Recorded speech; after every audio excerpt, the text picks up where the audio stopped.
चलिए आज हम लोग क्लास 12th यूनिट 4 जिसका नाम है डिटर्मिनेंट्स उसे डिस्कस करेंगे। तो देखिए इससे पहले हमने पढ़ा है मैट्रिसेस, अब हम लोग पढ़ेंगे डिटर्मिनेंट। तो सबसे पहले ये ज़रूरी है कि हम लोग फ़र्क जान लें कि मैट्रिसेस क्या है और डिटर्मिनेंट क्या है। तो देखिए मैट्रिसेस क्या था, एक रेक्टेंगुलर अरेंजमेंट था, एक रेक्टेंगुलर अरेंजमेंट था किसका, नंबर्स का in horizontal and vertical lines and display with this bracket. Determinant भी क्या है, अरेंजमेंट है किसका, नंबर्स का ही अरेंजमेंट है, लेकिन किससे डिस्प्ले करेंगे, पैरेलल लाइंस। इसे तुम क्या बोल सकते हो, बार भी बोल सकते हो। और सेकंड डिफरेंस देखिए क्या है, हमने पढ़ा मैट्रिक्स में जो नंबर ऑफ रोज इक्वल भी हो सकती है अनइक्वल भी हो सकती है ना। इक्वल तभी होंगी जब इसको स्क्वायर मैट्रिक्स बोलते हैं ना। उससे पहले हमने कॉलम मैट्रिक्स पढ़ा, बाकी मैट्रिक्स भी पढ़े हमने। तो जरूरी नहीं है कि मैट्रिक्स जो है तुम्हारा वो उसमें नंबर ऑफ रोज और नंबर ऑफ कॉलम्स इक्वली हो, अनइक्वल भी हो सकते हैं, हमने पढ़ा। लेकिन डिटर्मिनेंट में नंबर ऑफ रोज और नंबर ऑफ कॉलम्स तुम्हारे हमेशा बराबर रहेंगे। इसका मतलब ये हुआ कि डिटर्मिनेंट सिर्फ और सिर्फ किसका निकलता है, स्क्वायर मैट्रिक्स का निकलता है। मतलब डिटर्मिनेंट निकालने के लिए मैट्रिक्स का स्क्वायर होना बहुत जरूरी है। अब थर्ड स्टेप देखिए, थर्ड डिफरेंस क्या है, तुमने देखा हमने जितने भी मैट्रिक्स सॉल्व करे, अलजबरा पढ़ा मैट्रिक्स के ऊपर, उनका एडिशन पढ़ा, सब्ट्रैक्शन पढ़ा, हम लोगों को रिजल्ट हमेशा क्या मिलता था, एक मैट्रिक्स मिलता था, मतलब सिंगल वैल्यू रिजल्ट नहीं मिलता था। लेकिन डिटर्मिनेंट जो है हमें एक न्यूमेरिकल वैल्यू देता है, मतलब एक सिंगल वैल्यू देता है। अब डेफिनेशन क्या कहता है डिटर्मिनेंट का, कि for to every square matrix, देखिए जैसे बताया कि डिटर्मिनेंट निकलने के लिए स्क्वायर मैट्रिक्स होना बहुत जरूरी है। तो to every square matrix A equal to A I J, मान लो जिसका ऑर्डर एन है। अब ऑर्डर क्या था, एम बाई एन है ना, एम रोज एन कॉलम। इस केस में रोज और कॉलम बराबर है इसलिए मैंने एन दे दिया। We can associate a number, हम वहां से एक नंबर निकालेंगे जिसे हम क्या बोलेंगे, डिटर्मिनेंट। कहने का मतलब है जो जो भी मैट्रिक्स का डिटर्मिनेंट जो सिंगल वैल्यू मिलेगा उसको हम क्या बोलेंगे, डिटर्मिनेंट बोलेंगे। देखिए नोट याद रखना, इसे क्या मॉड ऑफ ए रीड नहीं करेंगे, इसे क्या पढ़ेंगे, डिटर्मिनेंट ऑफ ए, ना कि मॉड ऑफ ए।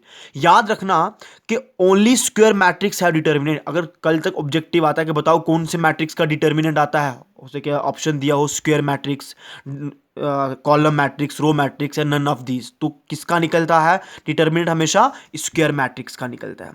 अब देखिए डिटर्मिनेंट सॉल्व किस तरीके से करते हैं, जरा ध्यान से देखिए। हम लोगों के सिलेबस में यहां पर 2/2 का डिटर्मिनेंट है और 3/3, मतलब 3 ऑर्डर तक का डिटर्मिनेंट है। तो देखिए मान के चलो ए मैट्रिक्स है, ऑर्डर क्या है इसका, 2/2 है ना, स्क्वायर मैट्रिक्स। हमें डिटर्मिनेंट ऑफ ए निकालना है। तो देखिए ए मैट्रिक्स किसके बराबर है, 2 4 -1 2। हमें क्या निकालना है, डिटर्मिनेंट ऑफ ए। तो डिटर्मिनेंट देखिए ए था, डिटर्मिनेंट ऑफ ए ये रहा, बार के अंदर रिप्रेजेंट होगा, और ये भी अब ये सिंबल हो जाएगा। तो देखिए किस तरीके से करते हैं, पहले इसकी इसकी मल्टी, मान के चलो ये तुम्हारा A11 है, A12 है, A21 है, A22 है। तो किस तरीके से निकालते हैं, पहले A11 A22 का मल्टीप्लीकेशन माइनस A12 A21, या इन सिंपल ऐसे याद रखना। देखिए इधर देखिए, ABCD, तो कहने का मतलब AD का मल्टीप्लीकेशन माइनस BC का मल्टीप्लीकेशन। तो देखिए वही चीज करा है, 2 2 जा 4, माइनस फार्मूले का 4 1 जा 4, माइनस का है तो माइनस, तो माइनस माइनस प्लस, 4 + 4 8। अब आगे हम लोग डायरेक्ट भी करेंगे। देखिए अगर 2 2 जा 4 तो हम लिखेंगे 4, माइनस का है तो 4 1 जा 4, माइनस का होगा तो माइनस फार्मूले का होता तो +4 आएगा। अब देखिए ऑर्डर 3/3 का किस तरीके से करते हैं, ये बहुत जरूरी है समझना। ऑर्डर 3/3 का जरा ध्यान से देखिए, होता क्या इसमें। अब 3/3 का है तो जरूरी नहीं है कि एक्सपेंड, देखिए इसमें कितनी रो है, first row, second row, third row, first column, second column, third column. अब तुम्हारा मन, तुम इसे फर्स्ट रो से भी एक्सपेंड कर सकते हो, सेकंड रो से भी, थर्ड रो से भी, फर्स्ट कॉलम से, सेकंड कॉलम से, थर्ड कॉलम से। चलो वो तो अलग बात, हम आगे के चल के प्रॉपर्टीज पढ़ेंगे किस तरीके से सॉल्व करेंगे। लेकिन हमेशा याद रखना, जिस भी रो या जिस भी कॉलम में सबसे ज्यादा तुम्हें मैक्सिमम जीरोस दिखे, मैक्सिमम जीरोस दिखे, हम उसी रो या उसी कॉलम से क्या करेंगे, हम उसी रो या उसी कॉलम से क्या करेंगे, एक्सपेंड करेंगे। तो चलिए वो बाद की बात है, प्रॉपर्टीज पढ़ेंगे इसकी अगले एक्सरसाइज में, उसे प्रॉपर्टीज पढ़ेंगे कब जीरो होगा, कब हम इसे कहां से एक्सपेंड करेंगे। तो तुम देख रहे हो, देखिए इधर। अच्छा एक चीज और याद रखना, हो सके तुमने 11th की फिजिक्स में भी पढ़ा होगा, वेक्टर्स चैप्टर में है, कि पहला एलिमेंट पॉजिटिव होता है, सेकंड नेगेटिव, है ना, उसमें आई जे के करके होता था, आई कैप जे कैप के कैप, इसमें भी पढ़ोगे आगे चल के, तुम्हारा यूनिट है वेक्टर एंड 3 डायमेंशनल करके, तो आई कैप जे कैप के कैप, पॉजिटिव नेगेटिव पॉजिटिव, है ना, कुछ इस तरीके से होता था। तो इसमें कैसे होगा, पहला positive negative positive, then negative positive negative, then positive negative positive, ठीक है। पहला एलिमेंट पॉजिटिव, फिर नेगेटिव, फिर positive, negative positive negative positive negative positive. अब मैंने क्या बताया कि एक्सपेंड कहां से करेंगे, देखिए जस्ट वेट, बहुत इजी लगेगा तुम्हें डिटर्मिनेंट, इवन के मैट्रिक्स से भी बहुत ज़्यादा डिटर्मिनेंट इजी लगेगा। अब मैंने तुम्हें क्या बताया, बस प्रॉपर्टीज याद रखनी है। क्या बताया कि जहां सबसे ज़्यादा, जिस भी रो या जिस भी कॉलम में तुम्हें सबसे ज़्यादा जीरो दिख जाते हैं, वहां से एक्सपेंड करो। अब देखिए तुम देख रहे हो यहाँ कॉलम 3 में सबसे ज़्यादा जीरो है, मैक्सिमम जीरो कितने हैं, 2 हैं, तो वही लिखा expand by column 3, expand by column 3। तो पहला पॉजिटिव है, दे दिया पॉजिटिव, देखिए ध्यान से देखिए 4 आ गया।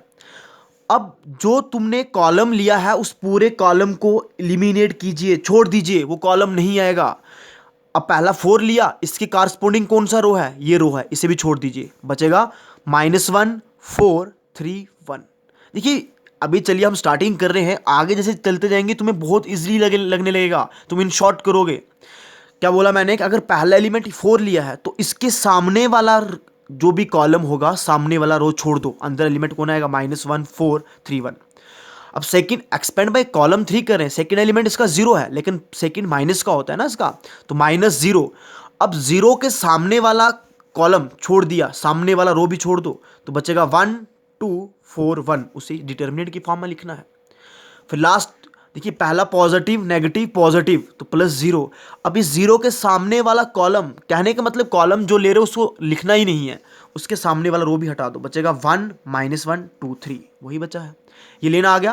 अब नॉर्मली एक्सपेंड करेंगे, 4 1 1 जा 1, माइनस का आएगा, 4 3 जा 12, माइनस का है ना, फॉर्मूले का होता है, -0, देखिए इधर 1 × 1 1, 4 2 जा 8, -0 +0, 3 1 जा 3, है ना, देखिए माइनस होता है फार्मूले का, 2 1 जा 2, माइनस का, तो माइनस इंटू माइनस प्लस हो जाएगा। तो सॉल्व करेंगे, 4 माइनस माइनस प्लस, तो -13, ये 0 0। अब देखिए समझ में आ गया कि क्यों हम 0 वाले को, देखिए अगर मैंने, जरूरी नहीं है कि कॉलम 3 से एक्सपेंड करो, तुम कॉलम 1 से करो, तुम कॉलम 2 से करो, 3 से करो, रो 1 से करो, जहां से तुम्हारा मन है, रिजल्ट हमेशा सेम आएगा। लेकिन देखिए 0 से करने का क्या फायदा हुआ, चलो यहाँ तो हमने बहुत सॉल्व करके किया है, तुम डायरेक्ट भी जब 0 आ गया तो ये लिखने की जरूरत ही नहीं थी। तो 0 से इसलिए करना क्योंकि वैल्यू बहुत इजी पड़ जाता है, वैल्यू बहुत जल्दी निकल कर आता है। तो 13 4 जा 52 योर आंसर। चलिए एक्सरसाइज पे बात करते हैं, हमें सॉल्व करना है इसे।